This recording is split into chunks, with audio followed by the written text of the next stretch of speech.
Before I begin, I'd like to thank John, not only for his help, but also in volunteering to read the first copy of this book. A very big help when someone does that.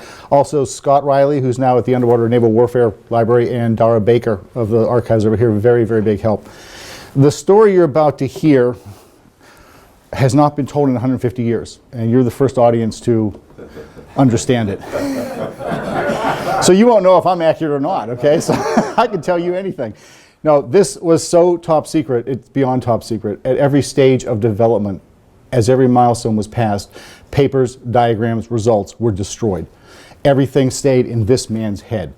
By the end of the war, all of that had been lost, and no one knew what had been accomplished. By digging for the past 5 years, which was about how long ago I discovered the first hint of this, I believe I've reconstructed this. This is not a rediscovered story, it is a reconstructed one. Officially, it begins on the 28th of March, 1862. The Secretary of the Navy, Gideon Welles, receives a letter promising a revolutionary system of submarine warfare. This is not a surprise. Everybody who writes to the SecNav at this time promises a revolution in underwater warfare. And there are all manner of crackpot ideas, legitimate ideas, and Welles just weeds them out. What undoubtedly got Welles' attention, however, was a P.S. The person who had sent him the letter appended about a dozen different names of people who he said he had shared hints of the plan with, and they vouched for it. This reads like a who-who of scientists in the Navy. Wise is in charge of ordnance, Porter's in quantity, Wilkes is a scientist. The other 5 engineers from the Army, they are all graduates, 1, 2, and I think some bum who graduated 5th is in there. They are the best of the Army and the Navy at this point in time. So this has Welles' attention. He might also actually have recognized the author, Lieutenant Edward Bissell Hunt. Hunt is a scientist. He graduated number 2 in his class from West Point in the 1840s. He's had a long term of service in the Coast Guard, the Coast Survey, I'm sorry. He is a much respected scientist both within and without the military. He's also the engineer in charge of completing Fort Taylor, which was a bit of a backwater job for years until the war came along and they realized that Taylor and Jefferson on Dry Tortugas were really the choke point for the entire Gulf of Mexico. Along with a number of other officers, he was among the small group that chose to disobey President Buchanan when he said don't interfere with the Southerners as they try to take over federal installations. So that small cadre of officers, Army and Navy, are referred to as the saviors of the Gulf. Hunt is a fairly well-known figure at this time in American society. What got Hunt thinking? In his letter at the beginning of March, he makes reference in a very vague letter. He doesn't say what exactly it is he's invented at all. He says, 6 months ago I started thinking about this. Well, I thought, what happened 6 months previous that Hunt would have had access to information about? What happens is the first battle with an ironclad, not between ironclads, but with an ironclad. Battle of Southwest Pass. On the 12th of October, 1861, the CSS Manassas comes down out of New Orleans and rams USS Richmond. Richmond, it doesn't sink or anything like that, but she's damaged pretty good. And where does she go for repairs? Back to Key West, where Major Hunt undoubtedly has a long discussion with a number of the officers from on board the Richmond. Among that list of officers, the first one there, Dr. Henderson, is the surgeon aboard the Richmond at that point in time. The Manassas is a most destructive invention. The shells which hit her just bounced off literally. There was no way to stop her when she wanted to ram. I believe it was slow speed and machinery that really slowed her up at this point in time, kept her from sinking the Richmond. The obvious answer, according to all the surface fleets of the world, was make us bigger and better guns and we'll puncture that armor. That's how we'll take care of things like this. This, of course, will lead to an arms race. Improvements in armor will require improvements in weaponry, which need new armor, which need new weaponry, and so on and so on. But around the world, in a variety of navies and on the civilian front, people are realizing there's an Achilles heel to this. Below that iron belt, 4 or 5 feet down, is a wooden hull that's every bit as vulnerable as was Richmond's hull. If you can reach that Achilles heel, this is the way to tackle ironclads. There's a variety of approaches with which I'm sure you're familiar. The spar torpedo from a surface or semi-submerged watercraft is one way to go. The problem is, of course, you have to get within 14 to 15 or 20 feet, which is very, very dangerous. There are submarines, which again, you have to get very close. They might have a spar torpedo, they might deploy a diver. These things are technologically a little more intricate. They're difficult to build, time-consuming, and they really won't work all that well, despite the fact there's about 25 of them in the Civil War. What people want to focus on is the underwater gun, because here's a commodity they have in spades that they can repurpose if at all possible. Both the Royal Navy, the Union Navy, and also the private inventors are working very, very hard to repurpose surface guns. They can be effective, but again, only at point-blank range. For instance, the British Navy takes this monstrous 110-pounder Armstrong and proves you can hull a target at 20 feet. You have to get within 20 feet to make this thing work. But at that point in time, you have to have a heavily armored ship like Manassas because you've been broadsided again and again and again. So yeah, can they work? Yes, they can, but you don't want to try it. The reason for this, of course, is that when you fire a surface projectile underwater, it's not designed to move through the water. Water is 784 times more dense than the air these shells are meant to go through. For instance, this particular gun fires a .45 caliber bullet at 900 feet per second. It should go about 300 yards. It makes it about 4 feet, and you can already see the trajectory starting to degenerate. Water will just stop a surface projectile cold. Now, on the Ram Manassas, what Hunt realizes is that all of its 387 tons of iron, the machinery, the crew, the coal, the entire purpose of the ship is just to deliver the weapon. The 64-pounder gun in the bow is just a fixed weapon to clear the way. The weapon is the ram itself. And Hunt starts to think, rather than blast this thing out of the water, is there a way that we can create that ram without the ship? Can we propel the ram and use that to reach Achilles' heel? How powerful exactly was Manassas? What is his target? What's he trying to make? This book is rocket science. I am not a rocket scientist. I will warn you that I've made this presentation audience friendly, and the book is as palatable as possible. This research made my brain bleed. Going back to humanities story next time, I swear. But I've used online calculators, consulted other scientists, used a lot of period data, so I'm confident in the calculations. This is the only one we're going to use in the presentation. How you calculate how much energy a moving object has. Simply put, kinetic energy, the energy it has, is 1/2 times the mass times the velocity squared, and it's all in meters. What we find with Manassas is that it's effective, but it is not efficient. It is wildly wasteful of energy. It's 387 tons, moving at a maximum of 10 knots, packs a punch of over 4 million joules. Joules are just a unit of measuring energy. 1 joule is the amount of energy it supposedly takes to raise a small apple 39 inches in the air. You know, this packs a lot more punch than that. But we'll use that again and again just as a reference. So just bear in mind, 4.6 million joules is a lot of energy. For comparison, how much does it actually take to puncture a 20-inch hull? 20 is about the average maximum of hulls at that time below the waterline. You can see that even the lowly 12-pounder cannonball, and again, this is with surface hits, it can puncture that at 650 yards with only 225,000 joules. 18 and 24-pounders pack more of a punch, but also a greater range. So it doesn't take that much energy to get through that hull. The problem is not the hull, it's the water in between. Like I said, this is overkill. The British gun, its muzzle velocity at the surface is still 10 times more than is needed, but the fact that it could only puncture one side of that target hull tells me that the water just sucked the energy out of that projectile as they fired it. It did not reach that hull with 2.9 million joules of energy. They were probably lucky to get through it at all. There is a fourth option, and that's rockets. Rockets have been around in warfare since about 1799 when Tipu Sultan, in his losing war against the British, fired them at the invading English army. The British recognized a good weapon when they saw one, and Sir William Congreve comes out with the Congreve rockets a few years later. Now at this point in time, you'll see a lot of fanciful pictures where the rockets are being fired and they're landing, you know, right on the X. That doesn't happen so much at this point in time. They're not meant to be accurate. It is neither expected nor desired that the rocket hit a specific target. This is because their primary purpose is to break up massed bodies of troops. Remember, we're back in the Napoleonic age. Your command and control extends only as far as that block of infantry can see you and hear you and follow you. If they get busted up, you've lost all semblance of control over them. So infantry had gotten very, very good at gauging the flight of a cannonball and just moving to one side and letting the cannonball roll through. That was no problem. With a rocket, however, not only would it graze the ground 2 or 3 times, and they measure this, once it hit, it would go every which way. In the air, it would go every which way. And that's a good thing because you can't dodge it. You don't know where it's going to go. If I dodge this way, it might go that way. If I move this way, it might go that way. So there's no impetus really to improve the trajectory or aim of rockets in the least. The Royal Navy finds a use for them hitting large targets like towns or forts. They actually make the first rocket ships, a phrase I never expected to hear in 1808, and the first rocket troops. We have rocket men at that point in time. They're good against a giant target where you don't have to hit one specific pinpoint.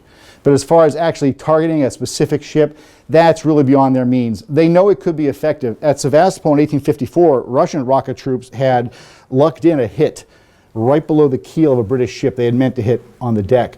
And the British officer said, "My God, we thought we had run aground on a rock." It shook the whole ship. Because, of course, as this rocket explodes into the keel, the incompatible water just pushes right up against the ship and all but snaps it. They were shocked at how much damage that could do. In an attempt, one of the more advanced attempts to make rockets work, an American, Pascal Plant, in 1862, actually was very far thinking for some of his other ideas. He makes this rocket launching scoop. He even has the beginning of nascent fins. He has these iron veins that project off the back of his torpedo. He's actually on the right track. But that last minute redirection of the rocket makes it go screwy. As soon as it comes down and hits that and hits the water at the same time, it goes off every which way or goes down in the mud. So the Navy sees no future in Pascal Plant's invention. Hunt, however, has an epiphany. He's not going to use the rocket as a weapon. He doesn't want this thing to explode. This would be a kinetic energy projectile, if you will. He just wants to use it as an engine. This is going to be his driving force. I don't know how much of this he explained to the signatories to his initial letter to Wells. I don't know how much he explained to Wells the very next day. But Wells contacts Secretary of War Stanton within 24 hours. And 2 weeks later, Hunt, who's been itching to get to the front, is pulled away from his 2-week stint at the front lines and is now working for the Navy. This guy is reporting to Wells, who's reporting to Lincoln, who reports to God. That's the short chain of command. Meanwhile, a couple weeks later, the Navy at the Brooklyn Navy Yard builds a box. And that's the reaction of the public in New York and Brooklyn. They built it somewhere near the one dry dock that the place has. It's built within a couple of weeks. This is my modern interpretation of a period drawing I'll show you in a moment or two. And as people are walking back and forth, one of the sailors, as they're building this box, recognizes it's nothing nautical. He takes a piece of chalk and he writes, "What is it?" on the side. Now that sounds like a question, but back then it could be not only a question, but it could be a noun. P.T. Barnum is advertised as having a great variety of what is it's. If a comet shows up at one point in time and no one expected it coming, it's a celestial what is it. So it's a noun as well. And that is the name that is adopted by the Navy officially. This is the what is it. Hunt's rocket will eventually be called the What Is It War Rocket, believe it or not. Right? All it is going to be is a test bed, even though the locals, the rumor mill goes crazy. It's going to be a submerged battery. We're going to put it in the bottom of the James River. It's going to fire straight up. Maybe it uses a compressed air cannon. We're going to armor plate this thing, you know. We have no idea what kind of engine it's going to use. It's like, this barely floats. It's not going to go anywhere. But the public just goes crazy theorizing what this thing is going to be. And the Navy just sits back and says, fine, go figure. This is what it actually looks like inside. This drawing is from 1874. JAD is a John A. Adolphus Dahlgren gun.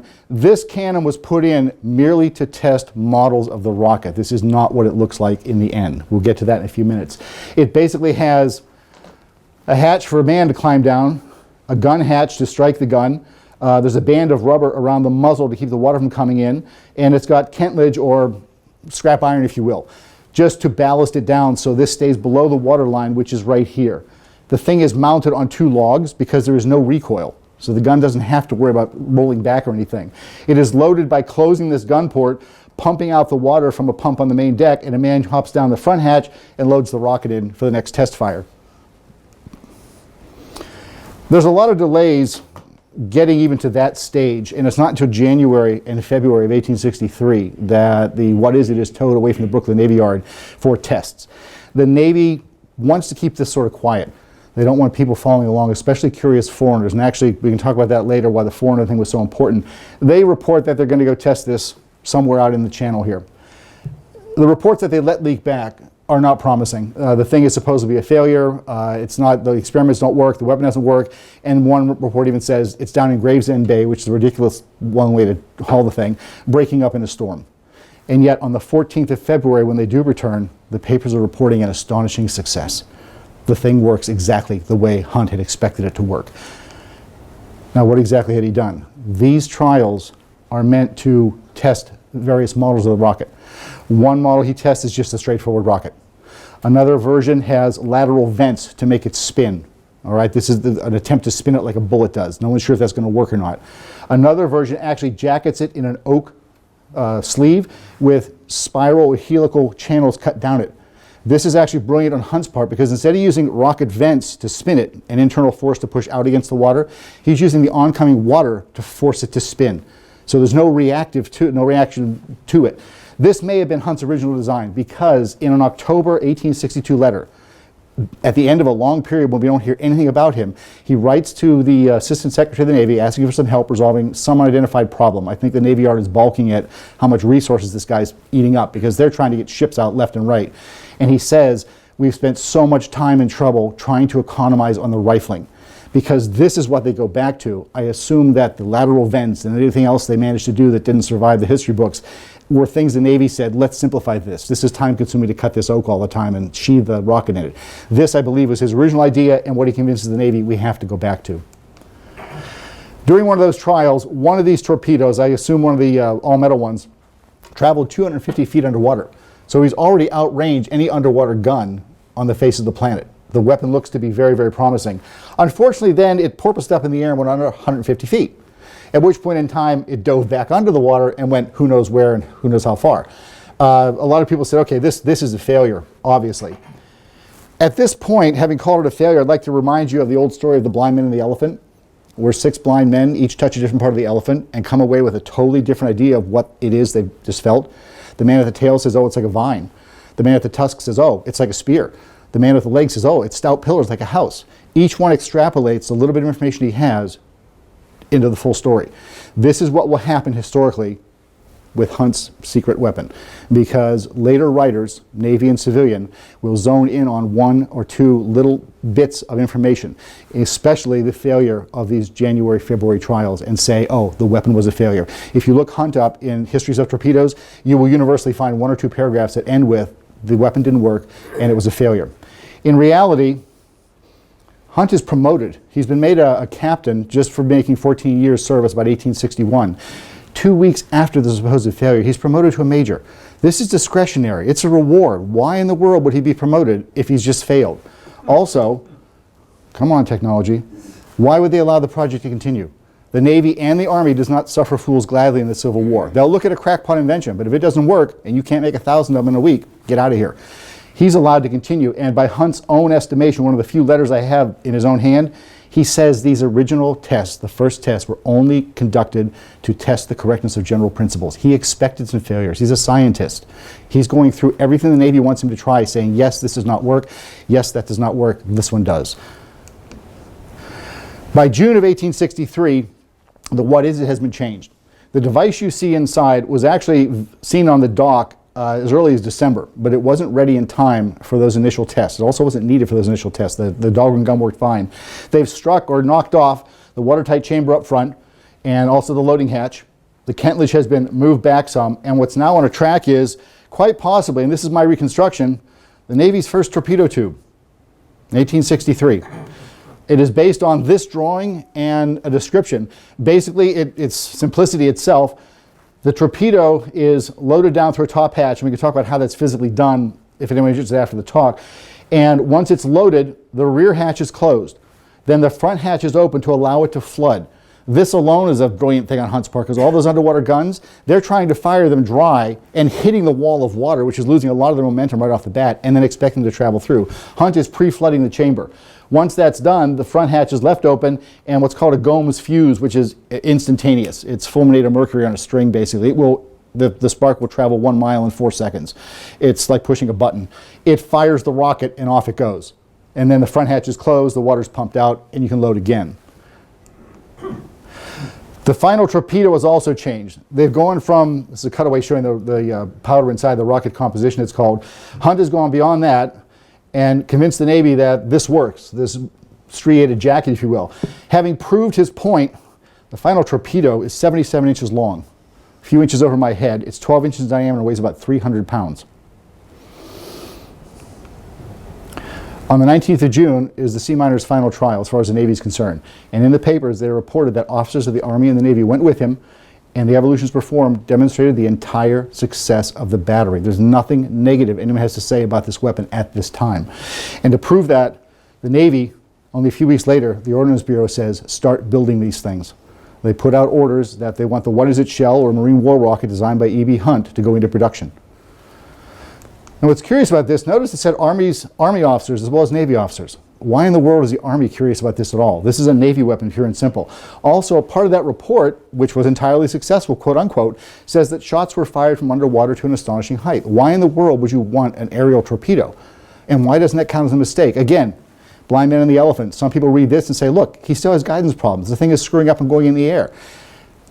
In reality, although the Navy's happy with their weapon to fire it underwater and get to that vulnerable hull, it's the Army, not the Navy, that's responsible for shore emplacements. As we'll see in a few minutes, this thing goes at an incredible speed.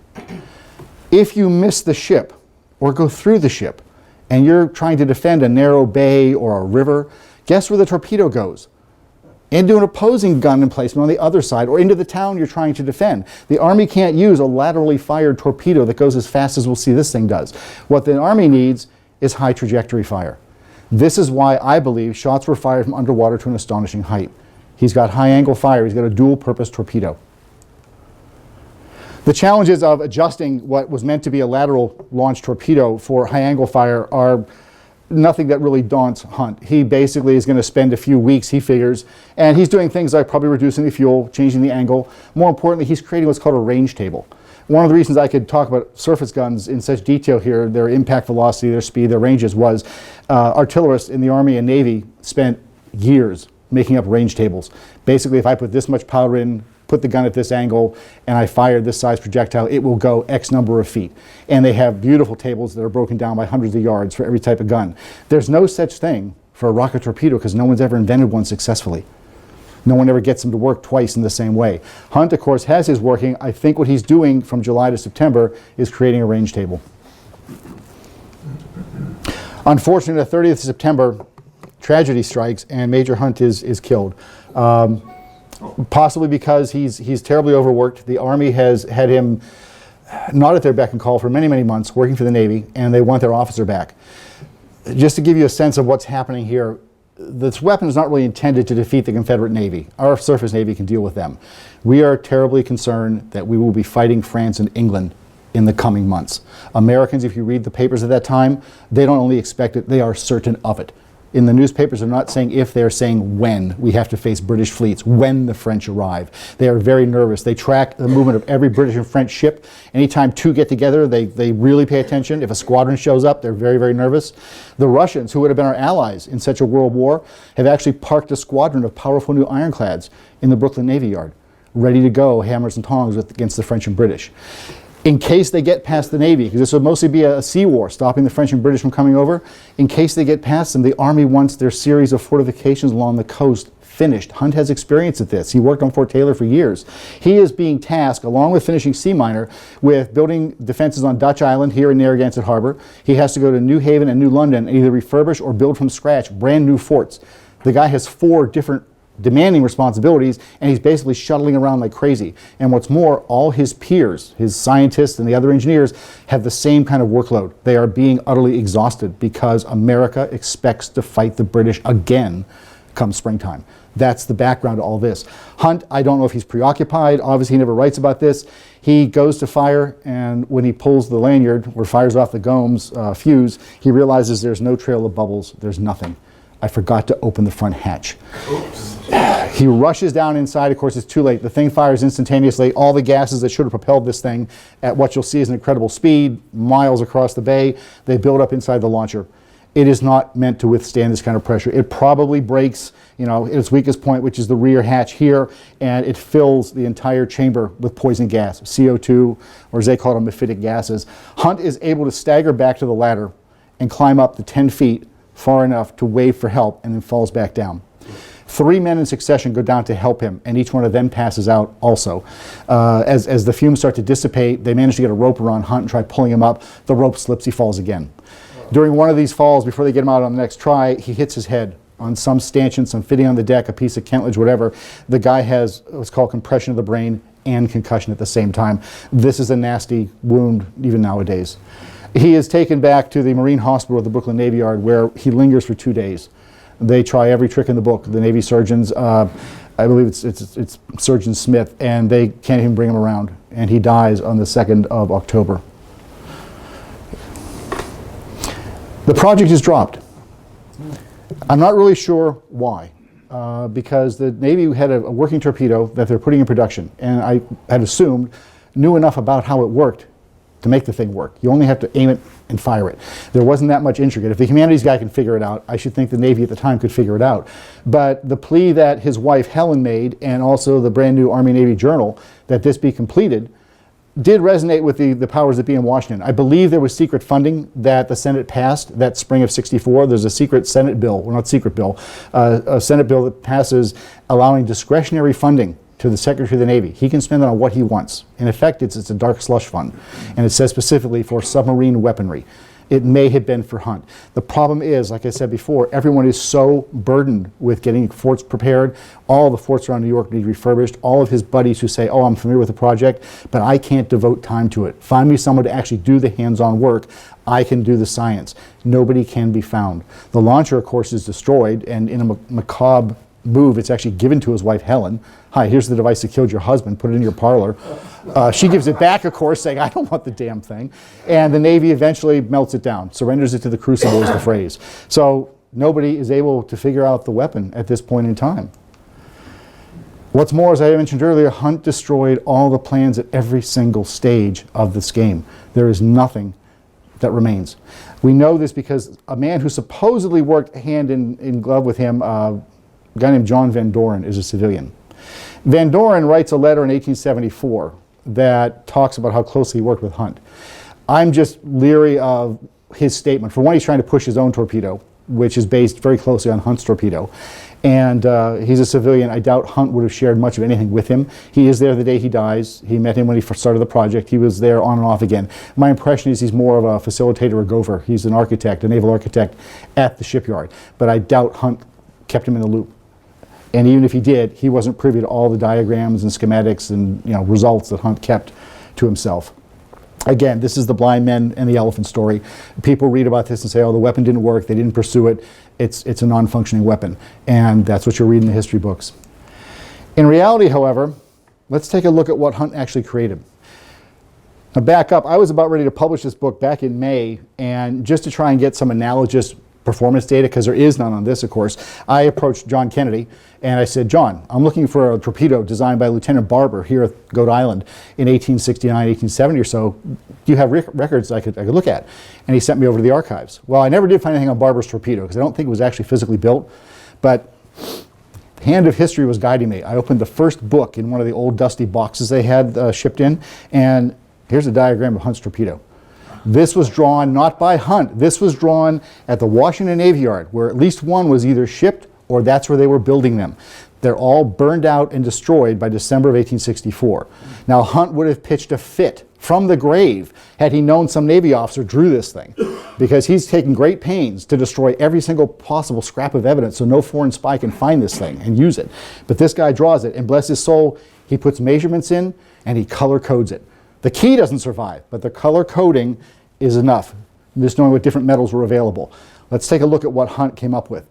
This is the final C minor torpedo, as we've seen, and based on that previous drawing, we'll modernize it here so it looks a little more lethal. This is a cutaway of it, and we can actually identify a lot of the parts inside. What packs the punch is a 54-pound iron weight housed in a tin cup up here, if you will, inside the oak jacket. You've got your motor here, engine, which is the standard 4-inch torpedo, packed with rocket composition. You've got a sliding lead weight, which is critical in a few minutes. A couple different types of wood here, lignum vitae, lead weight, lead back here for the exhaust port. I was able to theorize this based on that drawing, come on, because of the color coding. I know what materials are commonly available. I used period data for the weights. Knowing this was oak and that the other wood, the lignum vitae, is shaded differently, and knowing very, very closely, by noticing closely, that the blues and the grays make a difference, I was able to theorize what's lead, what's iron, what's tin, what's bronze. This is my theory, but I believe it's sound because it comes out to exactly the 209.5 pounds we need for this torpedo. Now, how fast did it go? This is the punchline. I'm too cagey to say I actually believe this 100%, but let's just look at the period data here. Indicated horsepower is a measure of performance. It's a way to gauge how well a reciprocating engine of the period works. We're going to use it just as a gauge. In 1884, a Royal Navy Lieutenant, Charles Sleeman, I believe, wrote a treatise on locomotive torpedoes. And in it, he noted that, okay, for every indicated horsepower in a Whitehead torpedo, you get twice that many knots. That seemed to hold true no matter what size the torpedo was. In a rocket torpedo of 12 inches diameter, the indicated horsepower is 760, which tops out at 1,748 miles per hour. Not only do I not, that's beyond belief, but they don't need near that much energy, but the potential is there according to their period data. What's more, instead of the Whitehead's 200-yard range, this would have 8,760 yards range, and what's more, the fuel will burn out in 10 seconds. This thing is a laser going through the water. Sleeman makes the understatement of the century, saying the probable speed of a rocket torpedo will be very great. We should have seen his data for the 15 and 24-inch rockets. My God. How hard did this thing hit going that fast? If that torpedo is actually moving at its maximum indicated horsepower speed, it's packing 41 million joules of energy. This is way over the top. It would not only hit an enemy ship and sink it, it will go through it. It's 9 times what Manassas packed and 184 times more than what is needed by that 12-pounder ball. All you really need is 128 miles an hour. So Hunt has more than enough energy and an incredible range at this point in time. What about balance? This is the Achilles heel, and this was actually critical to this research. That torpedo displaces 4.57 cubic feet. That much water weighs 298.85 pounds. This guy has figured out near perfect displacement. That means the torpedo can sit in the water, not sink, not rise, and go like this, and it will just go until the energy runs out. The guy has perfect balance. This is incredible for a torpedo. As for a surface projectile, if you can make what's called the center of figure, the middle of the thing, coincident or in the same spot as the center of balance or center of gravity, it will just perform exceptionally well. The problem with rockets was that as it exhausts fuel, the fanny gets lighter and the nose gets heavier, which causes it to tip down. And while, okay, that's the trajectory I might want, what happens is the wind is now hitting it and sends it off course. So instead of just doing this, it might tend to get pushed off course like this. This has been the Achilles heel of rockets. Hunt figures a way to solve this problem. Knowing the weights of all the different elements inside the rocket, I was able to go through and slice it into 1-inch segments. At every 1-inch segment, I knew how much tin or bronze or lead or iron or wood was in that 1-inch segment. So again, you can see this in the book. Every single inch has a certain weight. All right, that's helpful. I know the center of figure is halfway down. It's going to be 38.5 inches. Where's the center of gravity? After expending almost a week trying to find a scientific page that would tell me how to do this with 77 different increments, I lucked across one where scientists actually admitted, yeah, this is better done with experimentation than trying to calculate it. So what I did was I built a torpedo. My wife said, you're absolutely insane, and I agreed. This took about 3 weeks, totally disrupted my workshop. There are no scientific weights there, but each one of the weights was measured on an airplane luggage scale to within 0.02 ounces of the exact tonnage or weight that I knew each 1 inch was. So this is accurate. They might be wine bottles filled with water, it might be an anvil, but the weight is spot on. Even the weight of the board is calculated in there. What I did was backtrack with the fuel level. At 100% full, the center of gravity is off by 1/2 inch. As we exhaust the fuel, it moves spot on to 38.5, 38.75, 38.5, and back to 39. The way Hunt has the fuel configured, as it burns and consumes, the weight, the center of balance, does not change. The guy has perfect displacement. He has perfect balance from launch to fuel burnout. There is no reduction in speed, unlike a surface projectile, because this thing is carrying its energy with it. There's no such thing as muzzle velocity. The range is greater than any period naval gun, over 5 miles. And there's more than enough energy to puncture any hull on the planet at that point in time, far more than is needed. Evidence of high trajectory. This one made me nervous for a little while here, because when I first made the torpedo and the balancing board, I knew that this was a sliding balance because of that diagram. If you look very, very closely, and I was a graphic designer for years, every little mark makes a difference. The colors make a difference. And what I noticed was, these aren't wood screws. Those are set screws. They're meant not to pierce the metal housing, but just to push up against it and keep that sliding balance in place. If you loosen them, you can move the sliding balance. As I put my balance in the middle of the torpedo on that board you saw, and the nose just went thunk. And I thought, okay, what's meant to slide? We'll slide it back. I slid it back 6 inches, nose didn't move. Foot, 2 feet, I moved it almost all the way to the end and the nose wouldn't come up. And I thought, well, I've just, really blown 3 weeks doing nothing. I moved it all the way to the back, and that's the only spot that the torpedo balances. which means that does not have to slide as far as the Navy is concerned. Leave the balance there, it can be fixed. That's what makes this torpedo work as far as a horizontal shot goes. By moving it forward though, I'm making it more nose heavy, which must be, I believe, one of the things Hunt was trying to calculate into his range table. If I have a target that's closer than I expect it to be, I will move the lead weight forward, making it more nose heavy. As I launch it, it's going to tip over faster than if the weight's in the fanny and it's going to go further. That's what I think he's doing, is trying to make the range table calculations based on trajectory, on how much fuel it has, where that sliding balance is at. Again, simple calculations, but he needs a lot of them. There's a bunch of different variables in there. As far as evidence of success goes, again, all the history books will just dismiss Major Hunt's efforts and say this was a failure. These are logics to me. This receives funding for 18 months, while other simultaneous programs are dumped. And while I could not find evidence for it, I'm half wondering if some of these other promising projects were squashed so that funding could go to Hunt. I have no figure for how much they spent on Hunt's project. The other ones that were squashed were in the $15,000 to $30,000 range, which is about 1/15 of what the money would be worth today. So the Federal Navy is dropping a lot of money on weapons research, but they're killing projects while Hunt's is continuing for 18 months. His weapon passes the trials, and he's immediately made a major 2 weeks afterwards. You don't reward somebody who fails. These reported as entirely successful, and the Navy puts it into production. The Navy at the time considered this a success. In 1874, after the failure of the fish torpedo program here in Newport, the Navy went looking for evidence of sea miner. They remembered they had done something in the middle of the Civil War. But again, even at the Navy Yard, one reason why the Navy couldn't, the reporters couldn't pump the sailors and the officers at the Navy Yard for information was nobody knew anything. Quite possibly Commander Almy and maybe Admiral Paulding, who's in charge of it, maybe they knew something was up. They knew none of the details. Only Hunt knew all the details. Everyone else was kept so totally in the dark that afterwards there was no information to be found. Even that diagram that I showed you stayed in Washington, D.C. until about 1880 when it got stuck in a box and sent up here. John and I didn't expect to find it over here. We had no idea it existed. So there was no information that they can go on to rebuild the program. The secrecy ensured that no evidence remained. Hunt was such a maniac for secrecy that there was nothing there for a foreign power to discover and nothing for a historian to just open a box and say, here's the whole book. In my opinion, I believe this was an incredibly successful weapon.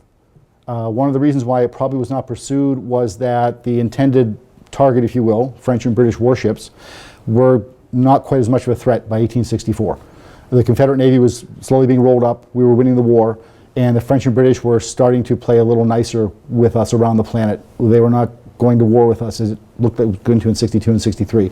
I think we just let it lapse because no one could pick up where Hunt had left off. No one understood it or was available.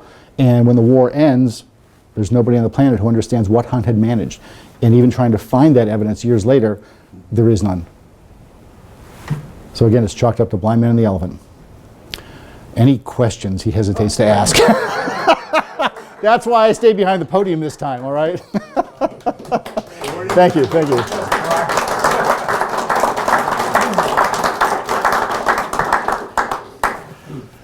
Yes, sir. What was the approximate date that they finally developed a workable torpedo? Finally, 100% after World War II. You've got guidance problems right up through World War II. Oh, I should mention too, again, I cut out so much from the book to do this presentation. What Hunt achieved, launching a torpedo underwater and having it become aerial to strike a target, the high angle fire, would not be replicated until 1945 with a towed missile array that was meant to launch a V-2 from behind a U-boat. We would not manage that until the Polaris program until the 1950s. Hunt was that far ahead of his time. And to my knowledge, while we've experimented with rocket torpedoes since then, we have yet to find something that works like this. Next summer, I'm building a scale model. Finding a quiet beach and just lighting that thing off, seriously, I'd probably get in trouble for it, but I have to know how this thing works. I think it's, like I said, a laser. So. Several years ago, I think the Navy got interested in hypervelocity undersea weapons as torpedo defense. Have you looked into that? Haven't looked into that. No. It's not, you won't find much about it, but there's some that's in the. There's probably a good reason. When I first gave this talk in Lynn to about a dozen people, we finished the talk, and once everyone had caught their breath, the first guy says, does the Navy know you're researching this? So yes, that's why I intentionally haven't looked into that yet. Yes, sir. The Navy never gave up the rockets. And in World War II and Korean War, they operated the LSMRs, and they had the firepower of a cruiser for 18 minutes. But they weren't accurate, and the temperature changed. It landed at different locations, so they never mastered it. That was another problem with rocket composition. Depending how you compounded it, whether it was humid that day or dry that day, the sailors didn't like carrying the stuff on board their ships where it might be moist, especially on a wooden ship, because as the stuff got more moist, the performance degraded. So you might pull the lanyard and hear instead of whoosh. There was no way to predict it, so rocket composition went out of favor. But by God, when it worked splendidly. Your wife wants to know if you have life insurance. My wife, who's my editor and first reader, she got very, very good at glazing her eyes over and just going, "Oh yeah, perfect displacement. That's nice, honey." But If you could venture, would you say had he lived, were they ready to use these things? I think very much so. I don't think they would have bothered against the Confederacy simply because by that point in time, we're up the rivers and everything. This is made for open ocean combat to stop British and French fleets. I think they would have put it in production and just quietly kept it in the arsenal, waiting for the British to come over. And it would have instantly tipped the balance of power like that, because there was nothing the British could do with the French at that point in time. When was the first real success that Whitehead had with his design? And how does it correlate to... Whitehead torpedoes are first used in combat, and someone correct me if I'm wrong, I think it's in the 1870s or 80s by a couple South American navies at war, and one did explode and sink a ship. But otherwise, he had the same guidance problems that afflicted everybody. His torpedoes were incredibly expensive and large and intricate. He kept the patent, so you could buy a torpedo, but you weren't allowed to duplicate it or anything like that. So again, it's been a real challenge to get torpedoes to work all the way for the next 80 years after this. So. Other questions? This thing as you've shown, is an unguided rocket. So Yeah. it had no guidance, it had no way to follow a particular course. Because all the torpedoes, well, that worked, eventually ended up with gyros. Right. Aiming. At least they went straight down. I'm just wondering, though, if those helical grooves did the trick. Because there's nothing to push it off course. Current. Unless it gets hit by, in 10 seconds going 8,000 yards, I think it's going so fast the current won't affect it unless it's, a tidal wave. I think you'll find that it probably does not go nearly that fast. No, I agree. But I could not find any reports, and I will admit, I can't tell you, and I mentioned this in the book, that you have heard the entire story of Major Hunt's rocket torpedo. There's just not enough evidence to have anyone ever claimed this is the complete story.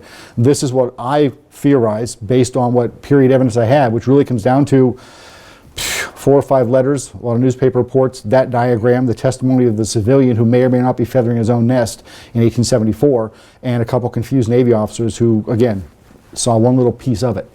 I believe this is accurate as far as can be reconstructed. Yes, sir. Have you contacted anybody like at David Taylor Model Basin about some of this calculation? It was easier to build the thing than calculate it. Yes, seriously. You could do a simulation. We could model it, yes, to see how it would perform in the water. That would be a next step. I really just wanted to finish this book so I could let my brain heal.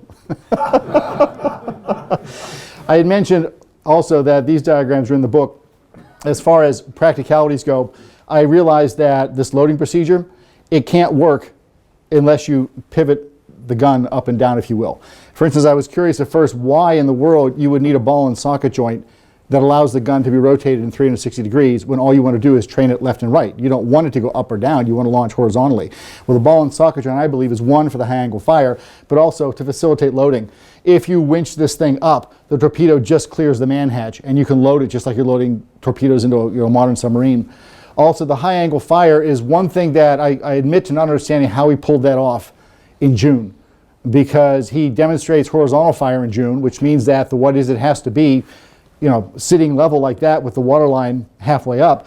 If you do that and you haven't moved the launcher, you can only get about 5 degrees elevation. And there's no indication that they actually physically relocated the ball and socket joint up high. It wouldn't work for the horizontal launch anyway. I'm wondering, again, this is why it's in the appendix, not the main story, if they took this dangerous expedient of moving all the ballast to the stern of the, what is it, just to tip it up and fire it once.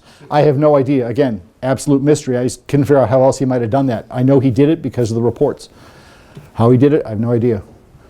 This is not what you expect for the Civil War, is it?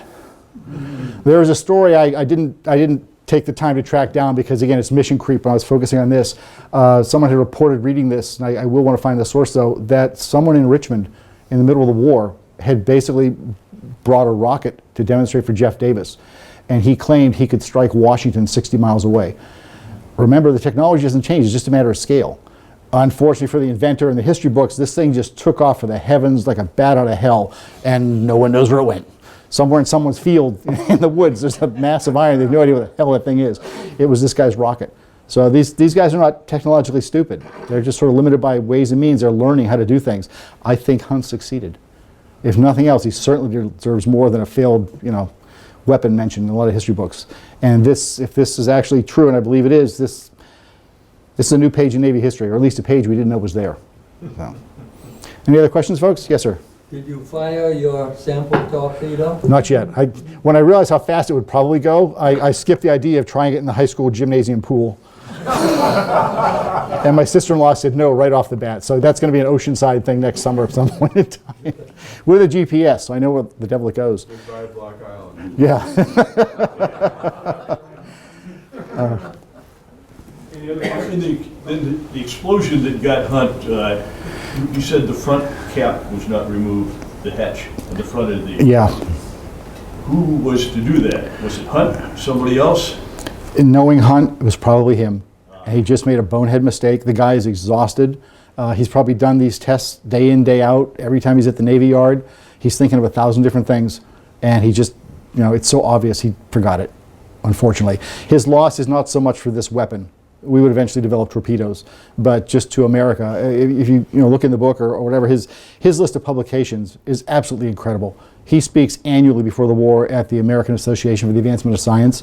His fellow scientists said that the only other thing he failed to write down, besides this, was his theory of molecular physics, which they said, as far as they understood it, basically explained the universe and everything in it. That's a big one. But Hunt said, I'm not quite happy with a few details, so I'm not going to publish yet. And he took that secret to his grave too. So, yes, sir. The spiral grooves, was that ever tested underwater by the Navy? Only here, as far as I know. As far as I know. Also, there was a torpedo called the Cunningham. We had veins on the outside, though, right? Yeah. Yeah. These are cut into it, which I think make a difference.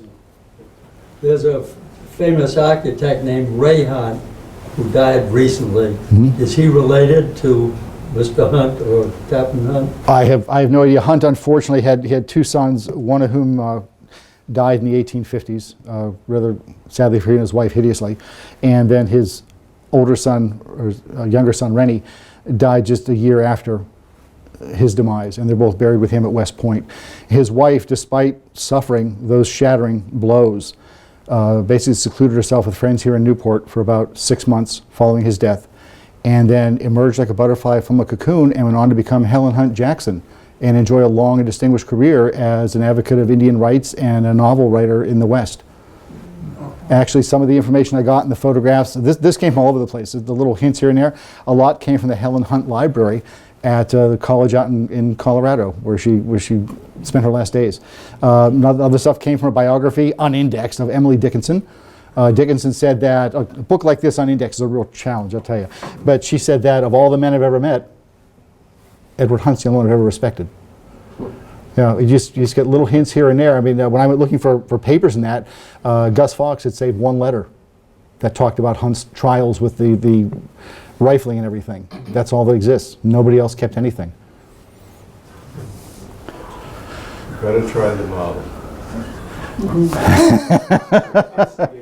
Yeah. Thank you very much. Thank you.